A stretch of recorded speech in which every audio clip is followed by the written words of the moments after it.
अस्सलाम वालेकुम।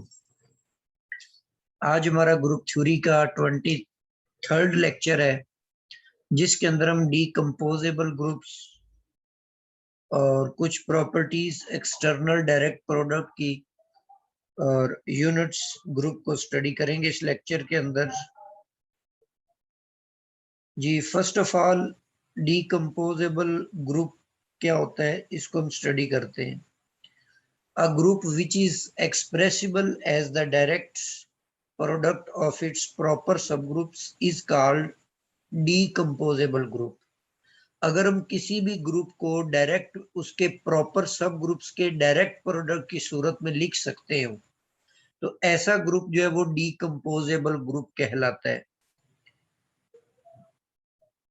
तो हम ये कह सकते हैं कि एक ग्रुप जी जो है वो डीकम्पोजेबल इनटू डायरेक्ट प्रोडक्ट कहलाएगा if and only if there are proper subgroups A and B such that G can be written as A cross B। इसकी एग्जाम्पल है क्लाइन 4 ग्रुप। ठीक है, तो क्लाइन 4 ग्रुप आपको पता है, इसको V4 से हम डिनोट करते हैं। ठीक है, और इसके अंदर टोटल जो एलिमेंट्स होते हैं वो 4 एलिमेंट्स होते हैं। 4 ऑर्डर है इसका, आइडेंटिटी होती है इसके अंदर ए भी होता है।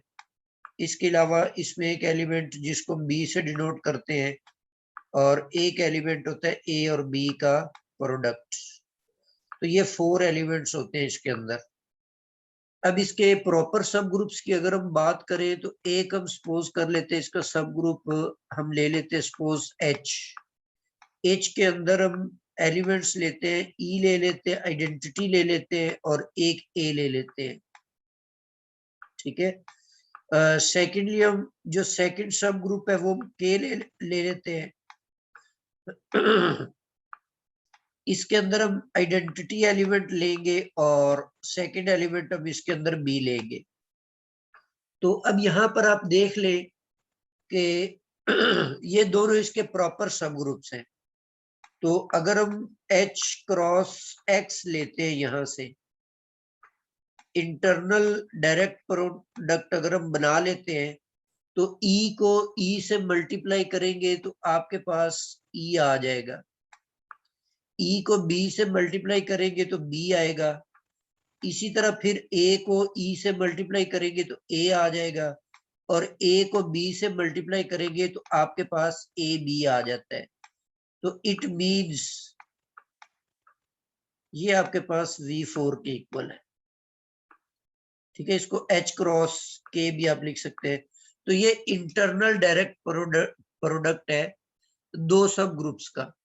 तो इसका मतलब है क्लाइन 4 ग्रुप जो है इसको इसके दो प्रॉपर सब ग्रुप के डायरेक्ट प्रोडक्ट की सूरत में भी इसको लिख सकते हैं। तो इसका मतलब है कि ये डीकम्पोजेबल है।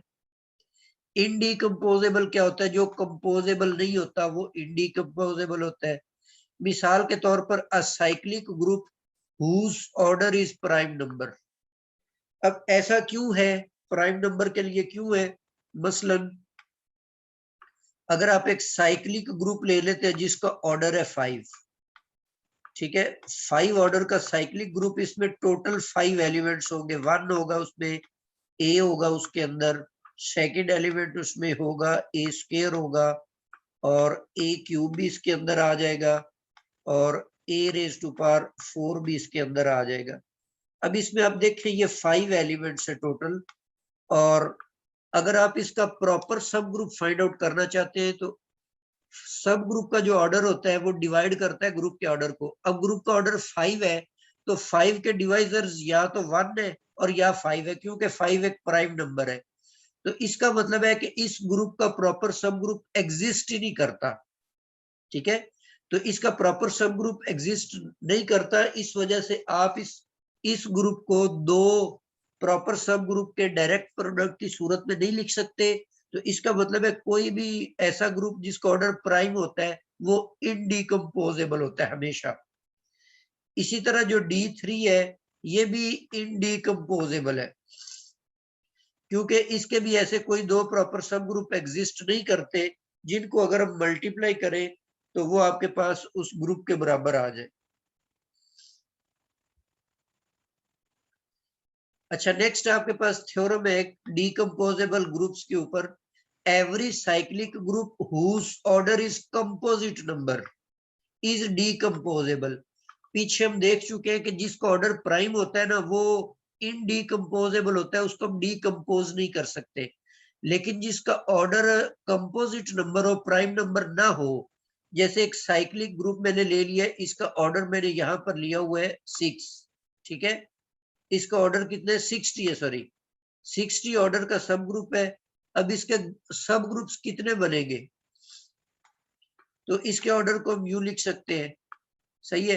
अब पहला इसका डिवाइजर है 4, तो 4 ऑर्डर का हमने इसका सब ग्रुप ले लिया। उसके बाद इसका प्राइम डिवाइजर है 3, तो 3 ऑर्डर का एक सब ग्रुप बना लिया। उसके बाद एक और प्राइम डिवाइजर 5 भी है, तो 5 ऑर्डर का भी हमने इसका सब ग्रुप बना लिया। ये साइक्लिक ग्रुप के सब ग्रुप बनाने का तरीका कार हम ऑलरेडी सीख चुके हैं।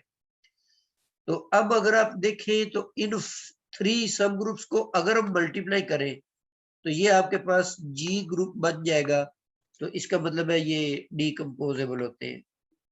अच्छा, एक और थ्योरम है कि एक सीएम और सीएन ये दोनों साइक्लिक ग्रुप है।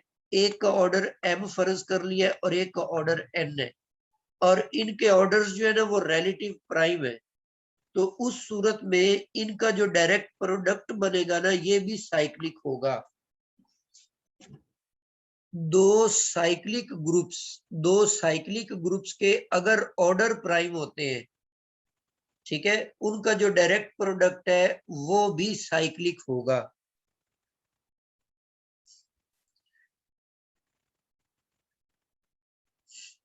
जी, नेक्स्ट आपके पास एक और थ्योरम है कि अगर आपने डायरेक्ट प्रोडक्ट के किसी भी एलिमेंट का ऑर्डर फाइंड आउट करना है, उसका तरीकेकार ये है कि ए बी का ऑर्डर जो होगा वो बराबर होगा। जो आपने ऑर्डर पेयर में एलिमेंट्स लिए हुए, फर्स्ट एलिमेंट का ऑर्डर लेना है आपने, सेकंड एलिमेंट का ऑर्डर, फिर इन दोनों का आपने एलसीएम फाइंड आउट कर लेना है। तो मिसाल के तौर पे जैसे ये ग्रुप मैंने ले लिया Z12 बाय Z60, इसका एक एलिमेंट मैं लेता हूं जो कि एक ऑर्डर पेयर की सूरत में होगा। अब इस एलिमेंट जिसका फर्स्ट कोऑर्डिनेट 8 है और सेकंड 56 है, इसका हम ऑर्डर फाइंड आउट करना चाहते हैं। तो अकॉर्डिंग टू अबव थ्योरम इसका ऑर्डर इक्वल होगा 8 का ऑर्डर और फिर 56 का ऑर्डर, और इसका आप लेंगे एलसीएम।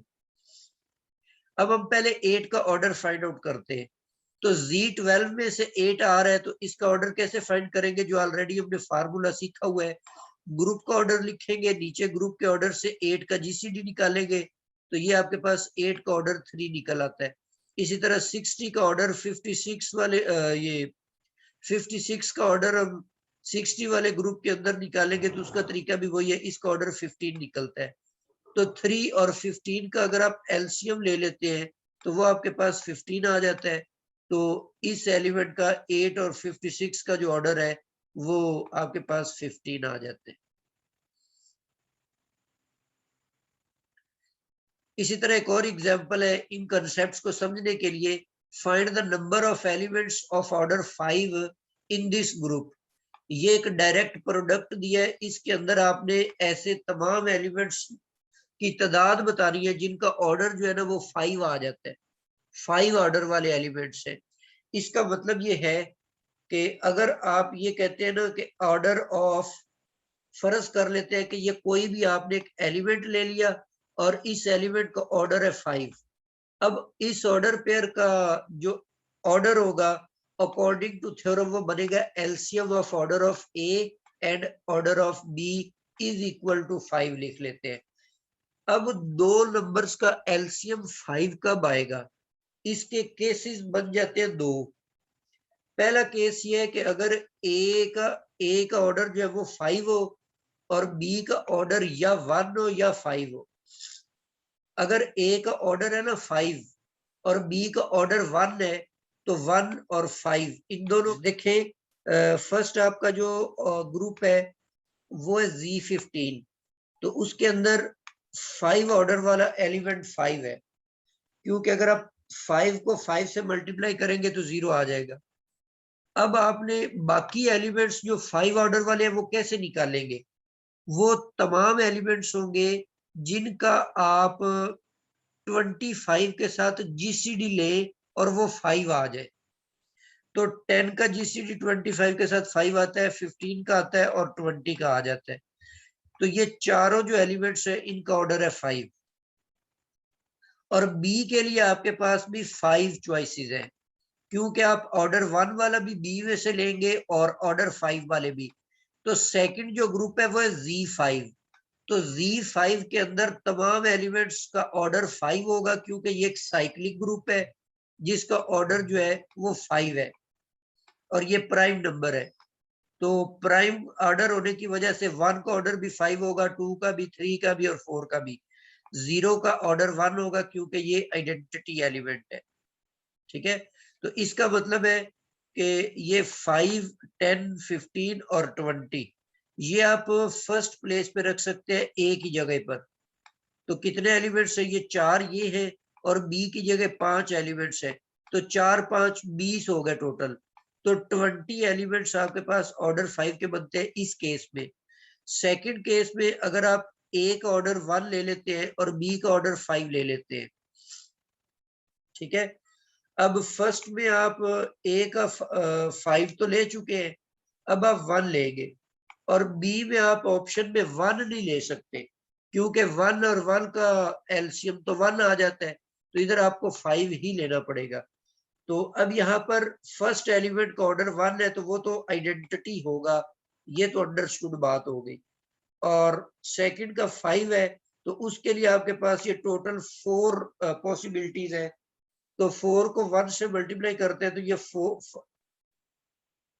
4 एलिमेंट्स हमें और मिल जाते हैं। तो टोटल पहले 20 थे, 4 और आ गए, तो 24 एलिमेंट्स ऐसे होंगे जिनका ऑर्डर जो है वो 5 होगा। नेक्स्ट आपके पास थ्योरम है कि अगर ए और बी फाइनाइट साइक्लिक ग्रुप्स हैं तो ए क्रॉस बी जो है वो साइक्लिक उस वक्त होगा जब ए का ऑर्डर और बी का ऑर्डर रिलेटिव प्राइम होगा। जैसे मिसाल के तौर पे ये ग्रुप आपके पास है। अब फर्स्ट ग्रुप का ऑर्डर 8 है, सेकंड ग्रुप का ऑर्डर है 5, तो दोनों रिलेटिव प्राइम है, तो ये पूरा ग्रुप साइक्लिक ग्रुप बनेगा। इसको हम जनरलाइज भी कर सकते हैं नेक्स्ट, कि अगर आपके पास G1 cross G2 cross Gn इस तरह n ग्रुप्स है, तो इनमें से कोई भी अगर आप 2 ग्रुप्स ले लेते हैं तो वो दोनों ग्रुप्स का ऑर्डर अगर रिलेटिव प्राइम हो तो फिर ये आपके पास जो डायरेक्ट प्रोडक्ट है ये साइक्लिक होगा। जैसे मिसाल के तौर पर इसका ऑर्डर 4 है, इस ग्रुप का ऑर्डर 5 है और इसका ऑर्डर 9 है, तो ये तीनों के तीनों रिलेटिव प्राइम है, इसलिए ये ग्रुप जो है ये डायरेक्ट प्रोडक्ट ग्रुप जो है ये साइक्लिक ग्रुप है। इसी तरह ये जो ZM क्रॉस ZN है ये ZMN के आइसोमॉर्फिक होगा जब M और N जो है वो रिलेटिव प्राइम होंगे। जैसे मिसाल के तौर पे ये ग्रुप हमने लिया Z3 और Z4। अब 3 और 4 रिलेटिव प्राइम है तो इसलिए ये 3/4 क्या होता है, 12 होता है, तो ये Z12 के आइसोमॉर्फिक होगा। इसी तरह ग्रुप ऑफ यूनिट्स में अगर M और N जो है वो रिलेटिव प्राइम है तो उस सूरत में ये इसका आइसोमॉर्फिक होगा। अच्छा, यहाँ पर एक नई नोटेशन, एक नया ग्रुप हम डिफाइन करने जा रहे हैं, UKN। UKN क्या होता है, ये यूनिट ग्रुप को तुम पहले ही जानते हैं कि इसके अंदर ऐसे तमाम एलिमेंट्स होते हैं जिनका मल्टीप्लिकेटिव इनवर्स एग्जिस्ट करता हो, मतलब n से सारे रिलेटिव प्राइम नंबर्स होते हैं। अब आपने u में से वो एलिमेंट्स x पिक कर लिए हैं जिनका अगर मॉड k में उनकी वैल्यू 1 के बराबर आ जाती है। ठीक है, तो ये UN का एक सब ग्रुप होता है। एक मिसाल से इसको समझते हैं हम। अगर हम U8 ले लेते हैं और यहाँ पर k की वैल्यू लेते हैं 3, अब UK जो होता है ना U8, इसकी वैल्यू यहाँ पर हम लिख लेते हैं। जो U8 होता है इसके अंदर वो एलिमेंट्स आते हैं जो 8 के साथ रिलेटिव प्राइम होते हैं। अब 8 के साथ रिलेटिव प्राइम 1 होता है और 3 भी इसके साथ रिलेटिव प्राइम है, 5 भी इसके साथ रिलेटिव प्राइम है और 7 भी इसके साथ रिलेटिव प्राइम है। तो ये 4 एलिमेंट्स हैं जो इस ग्रुप के अंदर होते हैं। अब आपने वो वाले एलिमेंट्स लेने, 3 लिया हुआ है ना नीचे k की वैल्यू, तो आपने इनमें से वो लेने हैं जो 3 मॉड में 1 के इक्वल हो, तो 1 उसमें आ जाएगा, और 3 जो है 3 मॉड में ये तो 0 होता है, 5 भी 3 मॉड में 2 के बराबर होता है, 7 जो होता है 3 मॉड में 1 के बराबर आ जाता है। तो इसलिए ये 2 एलिमेंट्स बनेंगे जो इस ग्रुप के अंदर आएंगे, 1 और 7। अच्छा, इसी तरह ये जो UMN आप लेते हैं यहाँ पे, तो अगर आपने यहाँ पर k की वैल्यू m ली हुई है, तो ये बनने वाला ग्रुप जो होगा ये UN के आइसोमॉर्फिक होगा। लेकिन अगर आप UN ले लेते हैं तो फिर ये UM के आइसोमॉर्फिक होगा। जैसे मिसाल के तौर पर ये मैंने 12 लिया हुआ है यहाँ पे, अब 12 को 3 पे डिवाइड कर दे तो पीछे 4 बच जाता है, तो ये U4 के आइसोमॉर्फिक होगा जी। इसी तरह ये कुछ इंपॉर्टेंट रिजल्ट्स हैं जो आगे हमारे लिए कारआमद साबित होंगे, कि ये जो U2n है, U2n, ये आइसोमॉर्फिक होता है इस डायरेक्ट प्रोडक्ट के Z2 और Z2n-2, और ये रिजल्ट आपका ट्रू कब होता है, जब n ग्रेटर और इक्वल टू 3 के हो। लेकिन जब n 3 से छोटा होता है, तो मतलब 2 की पावर 1 के लिए अगर आप ले तो ये सिर्फ 0 आ जाता है। अब अगर आप U2 निकालते हैं ना, तो U2 का क्या मतलब होता है, U2 का मतलब होता है कि वो वाले तमाम एलिमेंट्स जो 2 के साथ रिलेटिव प्राइम है, तो सिर्फ एक ही एलिमेंट ऐसा 1 मौजूद है जो 2 के साथ रिलेटिव प्राइम है, और इस सेट के अंदर भी सिर्फ एक ही एलिमेंट है जो कि आइडेंटिटी एलिमेंट है, तो ये दोनों आपस में आइसोमॉर्फिक होंगे। इस तरह U4 की अगर आप बात करें, तो U4 जो ग्रुप होता है इसके अंदर वो वाले तमाम एलिमेंट्स आ जाएंगे जो 4 के साथ रिलेटिव प्राइम है, तो 1 भी 4 के साथ रिलेटिव प्राइम है और 3 भी इसके साथ रिलेटिव प्राइम है। और Z2 अंडर एडिशन ग्रुप होता है, उसमें कौन कौन से एलिमेंट होते हैं, 0 और 1, तो ये आइसोमॉर्फिक है दोनों। क्यों आइसोमॉर्फिक है, तो देखो ये तो 1 तो आइडेंटिटी हो गई, इधर 0 भी आइडेंटिटी हो गई, एक तो दोनों का ऑर्डर 2 है। अब 3 जो सेकंड एलिमेंट है ना, इसका अगर आप ऑर्डर चेक करना चाहते हैं तो 3 का स्क्वायर बनाएंगे, वो 9 बन जाएगा, जो मॉड 4 में जाके 1 के बराबर होता है। इसका मतलब है 3 का ऑर्डर कितना बना, 2 बन गया। अब इस ग्रुप में अगर आप 1 का ऑर्डर चेक करना चाहते हैं, तो 1 को, क्योंकि ये अंडर एडिशन ग्रुप है, 1 को 2 से मल्टीप्लाई कर दे तो वो भी 0 आ जाता है। इसका मतलब है इसमें 1 का ऑर्डर भी 2 है, तो ये तकरीबन इनका स्ट्रक्चर सेम है, जस्ट एलिमेंट्स जो वो डिफरेंट है। इसकी एक मिसाल देखें, मसलन मैं यहाँ पे U16 ले लेता हूँ। अब इसको लिखा जा सकता है कि 2⁴, तो अब ये किसके आइसोमॉर्फिक होगा, Z2 तो एज इट इज आ जाएगा, लेकिन यहाँ पर n आप 4 रखेंगे तो वो बन जाएगा 2⁴ - 2, तो वो 2 के बराबर होता है, तो 2 का स्क्वायर जो है वो 4 आ जाता है। तो इसका मतलब है U16 जो है ये Z2 क्रॉस Z4 के आइसोमॉर्फिक है। इसी तरह अगर ये तो था 2⁴n के लिए, यहाँ पे जनरल किसी प्राइम के लिए है कि P⁴n कोई प्राइम आ जाता है, मिसाल के तौर पे जैसे आप कह देते हैं कि 9 आ जाता है, U9, तो U9 को आप लिख सकते हैं, कैसे लिख सकते हैं, इसको आप लिख सकते हैं U और 3⁴2, 3 स्क्वायर। तो अब ये किसका आइसोमॉर्फिक होगा, इसका ये आगे तरीकाकार एक्सप्लेन किया हुआ है कि इसका मैं लिखूं कि ये Z में जाके किसका आइसोमॉर्फिक होता है, तो फिर अब इसको इस तरह से लिखेंगे। अब P यहाँ पे 3 आ गया और N जो है वो 2 है, तो पहले तो आपने 3⁹ बन जाएगा, और पावर में से जब एक कम करेंगे तो 3 आ जाएगा, तो ये आपके पास इक्वल आ गया Z6 के, ये Z6 के इक्वल आ जाते हैं। तो इसका मतलब है U9 जो है ये Z6 का आइसोमॉर्फिक है। इसी तरह इसको एक और बड़ा जबरदस्त इस्तेमाल है, ये ग्रुप ऑफ यूनिट्स जो है इसको आप डायरेक्ट प्रोडक्ट की सूरत में लिख सकते हैं। किस तरह लिख सकते हैं, जैसे ये U105 है, तो 105 की प्राइम फैक्टराइजेशन की तो इसमें 3 फैक्टर्स आ गए, 3, 5 और 7। ये तीनों रिलेटिव प्राइम है। तो प्रीवियस जो हमने थ्योरम पढ़ा है उससे आप इसको डायरेक्ट प्रोडक्ट की सूरत में लिख सकते हैं। और फिर ऊपर ये जो अभी थ्योरम नंबर 2 है, अगर वो अप्लाई करें तो यहाँ पर 3 प्राइम है तो इसकी पावर 1 है, 5 प्राइम है इसकी पावर 1 है, 7 प्राइम है उसकी पावर 1 है। तो ये अगर हम यहाँ पर इस्तेमाल करते हैं, ये p raise to power n और ये z2 बन जाता है, ये z4 बन जाएगा और u7 जो वो z6 का आइसोमॉर्फिक हो जाएगा। इस तरह नीचे एक और मिसाल भी दी हुई है, उसको भी आप समझ सकते हैं।